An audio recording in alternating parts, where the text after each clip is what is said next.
She was a homeless black girl, cold and hungry. But when she stopped to help a biker bleeding on the road, she never imagined who he really was. When he opened his eyes and whispered her mother's name, the truth shattered everything. Let's continue this story. The night was colder than usual, and the city didn't care. Cars rushed past puddles, throwing dirty rainwater onto sidewalks where people without umbrellas didn't belong. Among them was a young black girl named Aaliyah, clutching an old backpack to her chest like it held her entire life, because it did. She had been sleeping behind an old diner for the past 3 nights, trying to survive the kind of cold that made even the street dogs whimper. Her shoes were torn, her jeans soaked, and yet, her eyes still carried something most people on that street had long lost: hope. Aaliyah wasn't always homeless. Just a year ago, she had dreams. She wanted to study nursing, to help people, to make her late mother proud. But after her mom passed away from a sudden illness, the bills piled up faster than she could count. She had no relatives, no savings, and eventually, no roof. The system forgot her. And yet every night before she fell asleep, she whispered, "God, please, just one more chance." That night, her prayer was about to be answered, but not in a way she expected. As she sat under the flickering streetlight near the intersection of 45th and Main, she heard it, the deafening roar of a motorcycle engine cutting through the rain. It was a black Ducati, sleek and expensive, gliding fast down the slippery road. The driver, wearing a dark helmet and a leather jacket, seemed in control until the red light ahead turned yellow. He tried to brake, but the wet road betrayed him. The back tire skidded, the bike spun, and within seconds, the man slammed hard into a lamppost. Aaliyah froze. People nearby gasped, and then looked away. Nobody wanted trouble. Nobody wanted to get involved. But Aaliyah, she ran. She dropped her backpack and sprinted toward the fallen rider. "Sir, hey, sir, can you hear me?" she shouted, kneeling beside him. Rain mixed with blood as it ran down his forehead. His helmet had cracked open. His hand twitched, his breathing heavy but shallow. "Oh God, please don't die," she whispered. She tore a strip from her worn-out scarf and pressed it against his bleeding arm. "Stay with me, okay? Stay with me." He groaned. "And my leg. I can't." His voice was deep but weak. Aaliyah looked down. His right leg was bent awkwardly. "You broke it," she muttered. "We need an ambulance." She looked around. Dozens of cars were passing, but no one stopped. She waved her hands desperately. "Help! Someone please." No one rolled down their windows. Some even honked at her. Aaliyah's eyes burned with anger and fear. "Fine," she said under her breath. "I'll do it myself." She dragged the man's body slightly away from the road, trying to keep him out of the rain. She grabbed his phone, but it was locked. Then she remembered the diner around the corner. She ran there, barged inside, and shouted, "Someone call 911. There's been an accident." The old cashier barely looked up. "We're closing, kid." Aaliyah slammed her hands on the counter. "Please. A man's bleeding out on the street. Just call 911. Finally, a trucker sitting by the window stood up. "I'll call it," he said, pulling out his phone. "Tell me where." 45th and Main, she said breathlessly, then ran back out into the rain. The man was still there, groaning, his face pale. She knelt beside him again and whispered, "It's okay. Help's coming." He opened his eyes slowly. Through the blur, he saw her face. Tired, drenched, but full of kindness. "You helped me?" he asked weakly. "Of course," she said, forcing a small smile. "What was I supposed to do, leave you here?" He tried to speak again, but his words faded as the sirens grew louder in the distance. Within minutes, paramedics arrived. They pushed Aaliyah aside gently and began their work. "Who found him?" one of them asked. "I did," she replied softly. "Good job," the paramedic said, lifting the man onto a stretcher. "You probably saved his life." She didn't feel like a hero. She just felt cold. As the ambulance doors closed, she stood in the rain, watching the red lights disappear down the street. For a moment, she felt something strange, like she'd done something that mattered. Then she realized she'd left her backpack back at the accident scene. She ran back to get it, soaked to the bone. But when she picked it up, she noticed something glinting near the broken glass: a wallet. It must have fallen from the man's jacket. She hesitated. She could have taken the cash. No one would know. But she didn't. She wiped it clean and opened it just enough to find his ID. The name read, Ethan Ward. It sounded familiar. She thought about taking it to the hospital, but she didn't even know which one they took him to. So she decided to keep it safe until she could find him. I'll return it, she whispered, clutching it close. You just don't die. A week later, Aaliyah was still sleeping behind the diner when she saw a black SUV stop near the alley. Two men in suits stepped out, scanning the area. One of them pointed directly at her. Miss Aaliyah Brown, he said, his tone sharp but respectful. Aaliyah froze. Oh yeah? Who's asking? The man handed her a card. We're from the Ward Corporation. Mr. Ethan Ward would like to see you. Aaliyah blinked. Wait, Ethan? The guy Yes, ma'am. He insists. She stood there, speechless. She had no idea that the man she had saved wasn't just a biker. He was one of the richest men in New York. And he was looking for her. Aaliyah stood frozen under the dim streetlight, water dripping from her hair, eyes wide as she stared at the men in black suits. For a moment, she thought she was in trouble. People like her didn't get approached by men with luxury cars and expensive watches. They got ignored, shoved aside, or arrested for loitering. But these men looked serious and respectful in a way that made her nervous. Mr. Ward would like to thank you personally, one of them said, his voice calm but firm. Mr. Ward, she whispered, glancing down at the wallet still tucked safely in her bag. He's alive. The man nodded. Yes, ma'am. He's recovering. You saved his life. For a few seconds, she just stared at him, disbelief mixing with relief. Her chest tightened, and before she could stop herself, she smiled. Small, uncertain, but real. I just did what anyone would do. The man shook his head. Not anyone. Many people saw the accident. You were the only one who ran toward it. Aaliyah swallowed hard. I didn't even know who he was. That's exactly why he wants to see you. He gestured toward the SUV. She hesitated for a long moment. Her clothes were dirty, her hands shaking, and her reflection in a puddle reminded her how invisible she'd been for months. I can't go like this, she murmured. Look, Mr. Ward doesn't care about that, the man interrupted gently. He asked us to bring you as you are. With a deep breath, Aaliyah stepped into the SUV. The warmth of the car made her shiver. It had been weeks since she'd felt heated air. The seats smelled of leather and cologne, and for the first time in a long time, she felt human again. As the city lights rolled by outside, she pressed her forehead against the glass, wondering why her heart was racing. They drove for nearly 20 minutes before turning into a long, private driveway. Through the rain-streaked window, Aaliyah saw a massive mansion, its glass walls glowing like a palace in the dark. Security guards stood at the gate. Where are we? She whispered. This is Mr. Ward's home, one of the men replied. Her mouth fell open. The mansion was bigger than any building she'd ever entered. She clutched her backpack tightly as they led her up the marble steps. Inside, the place was breathtaking. High ceilings, white walls, golden chandeliers, and the faint sound of piano music echoing from somewhere deeper inside. Everything gleamed. Everything screamed money. And there she was, a homeless girl with mud-stained shoes, walking across a floor that probably cost more than her old apartment. The men led her into a quiet room with large windows overlooking the garden. And there he was, Ethan Ward. He sat in a wheelchair by the window, his legs still bandaged. Without the helmet and leather jacket, he looked completely different. Sharp suit, neatly styled brown hair, and a face that belonged on magazine covers. He turned when he heard her footsteps, and a small smile appeared on his face. You must be Aaliyah, he said softly. She nodded, clutching her backpack. Yeah, that's me. He studied her for a moment, his gaze kind but intense. You saved my life. I just did what anyone should have done, she said quickly. He chuckled. You keep saying that. But trust me, I've watched the footage. Dozens of people stood there filming me with their phones. You were the only one who actually helped. Her eyes widened. There were others?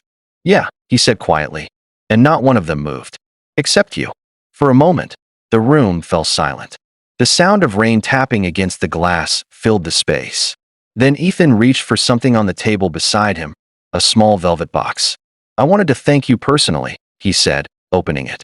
Inside was a silver bracelet, simple but elegant, engraved with her initials. It's not much compared to what you deserve, but it's a start. Aaliyah stepped back. I can't take that. Why not? Because I didn't help you for money. I just couldn't walk away. Ethan smiled again, this time softer. That's exactly why I want to help you. She frowned. Help me. He nodded. My assistant told me you've been living behind a diner. Is that true? Aaliyah froze. Ah, yeah? But how did you? I asked around. The owner said you never cause trouble. You just try to stay out of sight. You're not a beggar, are you? She shook her head, tears welling up. No, sir. I just don't have anywhere else to go.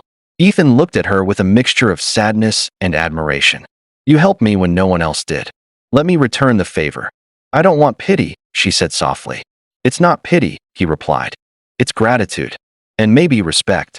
Before she could respond, a woman in a crisp suit entered the room.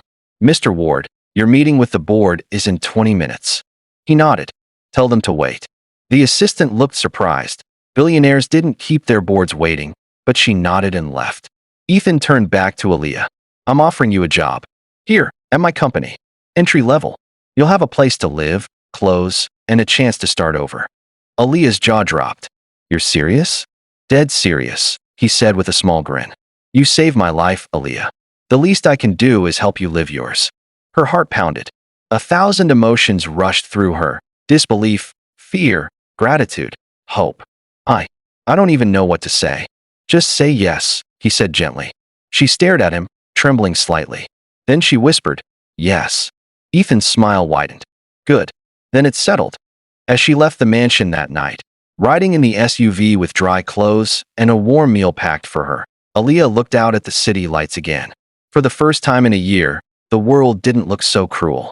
What she didn't know, though, was that Ethan Ward's offer wasn't just about gratitude.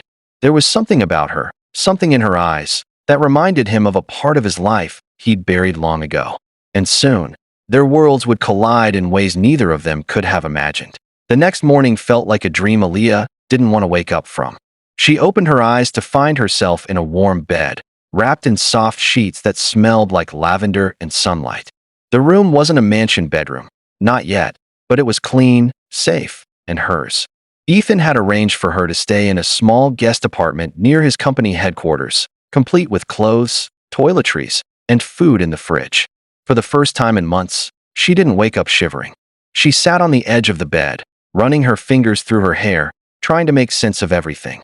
Just a week ago, she'd been invisible, a girl people crossed the street to avoid. And now, she had a roof, a job offer, and the gratitude of a billionaire. It didn't feel real. Later that morning, a car picked her up for orientation at Ward Enterprises, one of the largest tech and investment companies in New York. The building stood tall and silver, stretching into the clouds. As she stepped out of the car, dressed in the simple but neat clothes Ethan's team had given her, people stared. Some smiled politely. Others whispered. Inside, the receptionist gave her a visitor badge. Aaliyah Brown. She read, looking surprised. You're the one Mr. Ward personally hired. Aaliyah blinked. I guess so. The receptionist smiled, half in awe, half in disbelief. You must have done something incredible. Aaliyah's cheeks warmed. I just helped him when he fell. As she waited for the elevator, she caught a glimpse of herself in the shiny glass walls.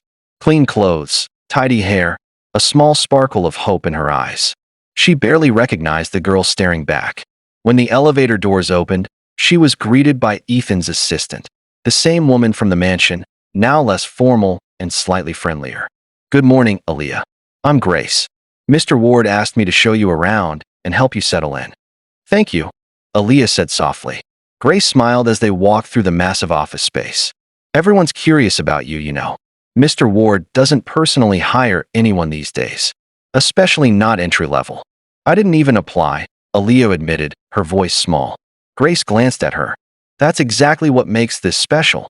They toured the departments, finance, tech, communications. Everything buzzed with energy and purpose. Grace led her to a modest cubicle near the back. You'll start here, in the records department. It's simple work, scanning, filing, keeping track of reports. Learn the ropes, and who knows? Mr. Ward sees potential where others don't. Aaliyah nodded, grateful. I'll do my best. Hours passed quickly as she worked, nervous but focused. Every now and then, she'd glance through the glass walls that separated her floor from the executive wing, and she'd see Ethan, moving in his wheelchair, surrounded by assistants and board members. He looked powerful, confident, but every once in a while, he'd glance her way. Their eyes would meet for half a second, and he'd give her a small, almost secret smile. By the third day, word had spread across the company. The homeless girl who saved the boss. Some employees treated her kindly. Others rolled their eyes, muttering things like, "Must be nice to get special treatment," or "She probably wants his money." Aaliyah ignored them. She'd dealt with worse on the streets. That afternoon, while filing some reports, she noticed a folder labeled Ward Foundation Medical Division. She paused. Inside were reports about funding hospitals, clinics, and research programs. One name stood out: the Mariah Brown Memorial Children's Clinic. Her breath caught. Brown, her last name. She flipped the page and froze. The clinic had been founded 8 years ago by Ethan Ward, in memory of a woman named Mariah Brown, a nurse who had died saving children during a hospital fire. Aaliyah's mother's name was also Mariah Brown. Her heart pounded as she whispered, "No way." The timeline matched. Her mother had died in a fire at a city hospital 8 years ago, the same hospital mentioned in the file. Trembling, she read the footnote, dedicated to Mariah Brown, whose bravery inspired countless lives, including that of Ethan Ward. Her mind spun. Why hadn't Ethan said anything? Why didn't he tell her he knew her mother? Unable to hold it in, she marched toward his office. His assistant tried to stop her, but Ethan saw her through the glass and motioned for her to come in. "Aaliyah? Everything okay?" She held up the folder. "Why didn't you tell me?" Ethan blinked, confused. "Tell you what?" "That you knew my mother," she said, her voice trembling. "Mariah Brown, the nurse who died in that fire. That was my mom." Ethan went still. The room fell silent. His eyes softened with recognition and guilt. "I didn't know you were her daughter," he said quietly. "Not until just now, hearing you say her name." "But you built a clinic for her," Aaliyah said.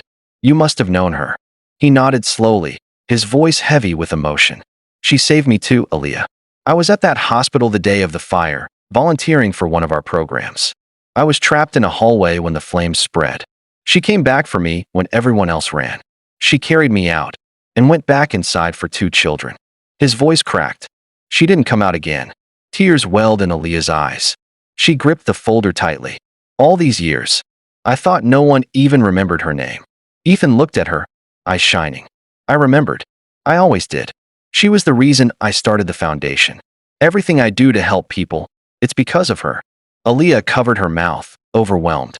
"And now her daughter saved you," she whispered. Ethan gave a faint, emotional laugh. "I guess that's how life works sometimes." The air between them was heavy with silence, but it wasn't awkward. It was sacred, like 2 pieces of a broken story had finally found each other. "I should have told you," Ethan said softly. "But maybe fate wanted you to discover it yourself." Aaliyah nodded slowly, wiping her tears. "Maybe fate just wanted us to finish what she started." Ethan smiled through his own tears. "Then let's do exactly that." The days that followed changed everything for both Aaliyah and Ethan. What began as a coincidence now felt like destiny. The billionaire and the homeless girl, bound not just by an accident, but by a shared past neither of them had realized existed.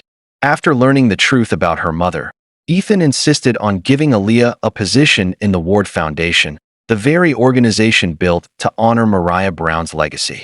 "You have her heart," he'd told her, "and I think she'd want you to continue her work."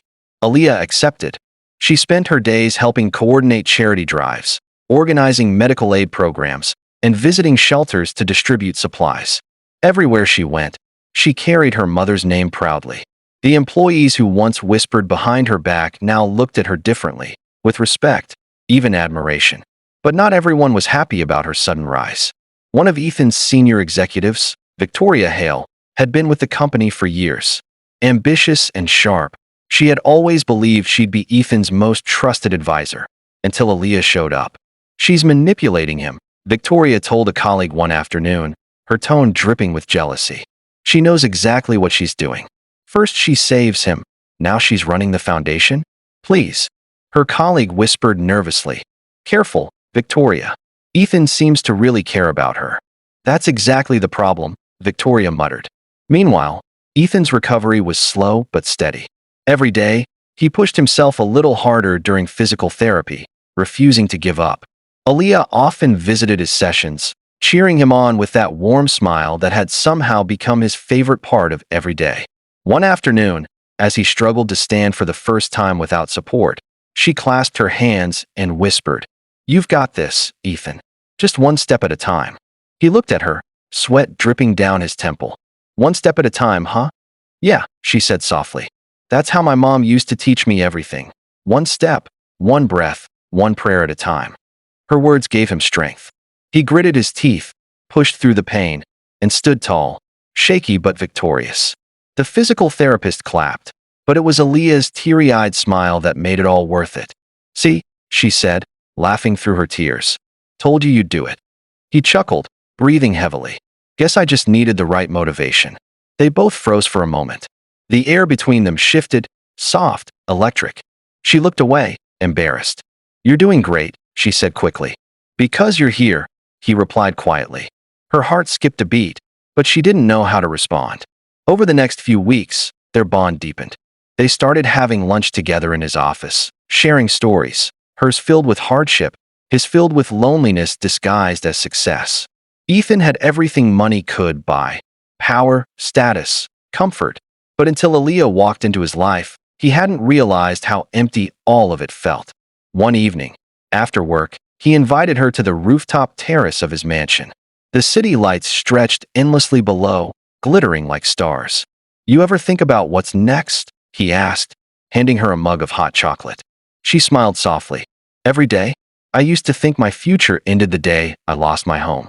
But now, I think maybe it's just beginning." Ethan nodded slowly. "You've reminded me what really matters. I used to think success was about numbers and deals. But the truth is, it's about people. About kindness. About second chances." Aaliyah looked at him. "You gave me mine." He shook his head. "You earned it. And maybe you gave me one too." Their eyes met, and for a long, silent moment, neither looked away. It wasn't about romance, not yet.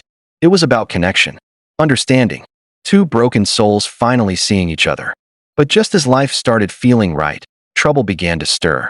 Victoria Hale, fueled by jealousy, decided to dig into Aaliyah's past. She hired a private investigator to find anything she could use to discredit her. And she found something: a minor trespassing charge from the time Aaliyah had been caught sleeping in an abandoned building. Nothing serious, but enough to twist into a scandal. The next morning, news headlines exploded online. "Homeless girl with criminal record working for billionaire Ethan Ward. How far will he go?" Aaliyah's heart shattered when she saw it. She hadn't even opened her phone before coworkers began whispering again, eyes filled with judgment. She rushed to Ethan's office, trembling. "I swear, I didn't do anything wrong. I just needed a place to sleep." Ethan frowned as he read the headlines. "Aaliyah, I don't care about your past. You have nothing to apologize for." "But everyone's saying, let them," he interrupted firmly. "You don't need to prove anything to them. You've already proven who you are to me." Tears welled in her eyes. "You don't understand. I can't let you take the heat for me. I should just leave." He wheeled closer, his voice steady. "You leave, and they win. You stay, and we fight." Her lips trembled. "Why are you doing this for me?" He smiled faintly. "Because someone once saved my life, and I didn't even know her name. Now I do. And I won't let the world destroy her daughter's chance." Before Aaliyah could respond, Victoria barged into the room, holding a printed report. "Ethan, we need to talk about your employee. The board is furious. They want her gone." Ethan's eyes darkened. "Tell the board I make the decisions here." Victoria scoffed. "You're risking everything for a charity case?" Ethan glared at her. "No, I'm standing by someone who showed more humanity than anyone in this entire company." Victoria's jaw tightened. "Fine, but when the investors pull out, don't say I didn't warn you." She stormed out, slamming the door. Aaliyah stood there, shaken. "She's right, Ethan. You'll lose everything because of me." He turned his wheelchair toward her and reached out his hand. "I've already lost everything once. My purpose, my faith, myself. You help me find them again. I'm not letting you go." She took his hand, tears slipping down her cheeks. At that moment, she realized something deeper than gratitude connected them. Something unspoken, a bond born from pain, courage, and the quiet kind of love that doesn't ask for anything in return. But the world outside didn't stop watching, and the storm that was coming would test them both in ways they never imagined. The next few days felt like walking through fire. Reporters camped outside Ward Enterprises. Gossip blogs twisted every detail of Aaliyah's life into a cruel spectacle. The homeless girl who trapped a billionaire. From the streets to the CEO's lap. Scandal at Ward Foundation. The more she tried to ignore it, the louder it grew. Inside the company, whispers followed her everywhere she went. People who once smiled now avoided eye contact. Some even laughed behind her back. But the one thing they couldn't break was Ethan's faith in her. He called an emergency board meeting. A dozen executives gathered in the glass conference room, tension thick in the air. Victoria Hale sat among them, smirking slightly, confident that Ethan would have no choice but to let Aaliyah go. Ethan rolled his wheelchair to the head of the table, calm but firm. "Let's make something clear," he began. "Aaliyah Brown isn't a scandal. She's a miracle." Murmurs rippled across the room. "She saved my life when every one of you, with your status, your cars, your private jets, would have driven right past me. She didn't know who I was. She didn't care about money or power. She saw a man bleeding on the street and helped. That's the kind of character this company should be built on." Victoria crossed her arms. "With all due respect, Ethan, the board's concern isn't emotional, it's financial. Investors are pulling out. They think you've lost your objectivity." Ethan met her glare. "Then they can leave. Because I'd rather run this company with integrity than with people who think kindness is a liability." The room fell silent. No one dared argue further. After the meeting, Aaliyah found him alone in his office, staring out the window. "You didn't have to defend me like that," she said softly. "Yes, I did," he replied. "Because you were there when I needed someone. Now it's my turn." Her voice trembled. "They'll keep attacking you. They'll say you're protecting me because of feelings." He turned to face her, eyes steady. "And what if I am?" Aaliyah froze. The room suddenly felt smaller, the air heavier. "Ethan, I'm not saying this because I owe you," he continued. "I'm saying it because, for the first time in years, I feel alive. You remind me of what I used to believe in: humanity, compassion, purpose. You didn't just save my life, Aaliyah. You gave it back to me." Tears filled her eyes. "I don't know what to say." He smiled gently. "Say you'll stay? Not because of me, but because your story isn't over yet." She nodded, voice trembling. "Okay, I'll stay." Over the next month, things slowly began to change. The headlines died down as the truth spread. The story of how Aaliyah had saved a man's life without expecting anything in return, how she was the daughter of a nurse who had once saved Ethan. Public opinion began to shift. People who had mocked her now called her an inspiration. Then came the day of the Ward Foundation Gala, an annual charity event held to raise funds for hospitals and shelters. Ethan insisted that Aaliyah attend as his guest of honor. She resisted at first, but he wouldn't take no for an answer. That night, she walked into the grand ballroom wearing a simple but elegant blue gown, her hair neatly tied, a quiet confidence in her step. The moment she entered, whispers filled the room. But this time, they weren't cruel. They were full of awe. Ethan, now walking with a cane, stood at the stage, waiting for her. When their eyes met, he smiled, proud, grateful, at peace. As the lights dimmed, he took the microphone. "Tonight, we celebrate heroes. Not the ones in suits, not the ones with titles, but the ones who act when no one else will. A year ago, I nearly lost my life. But because of one young woman's courage, I stand here today." He turned toward Aaliyah. "Aaliyah Brown, would you join me?" The crowd clapped as she stepped onto the stage, heart pounding. Ethan continued, "What most people don't know is that years ago, another hero, her mother, Mariah Brown, saved me from a fire that could have ended my life.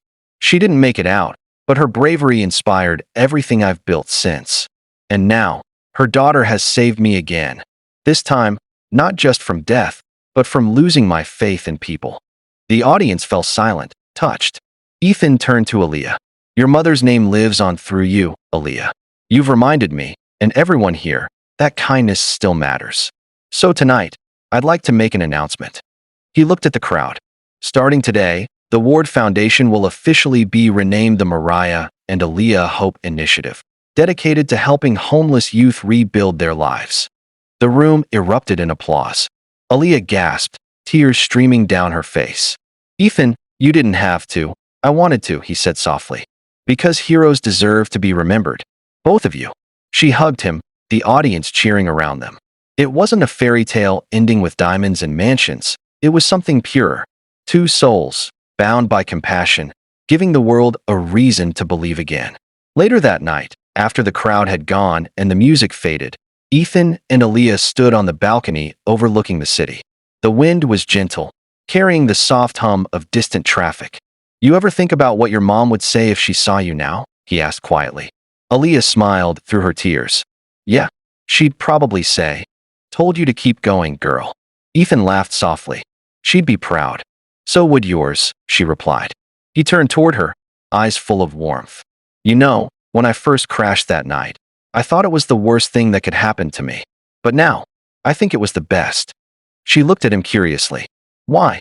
"Because it led me to you." Aaliyah's heart swelled. She didn't say anything. She just smiled, letting the silence speak for both of them. As the city lights flickered below, Ethan reached out and gently placed his hand over hers.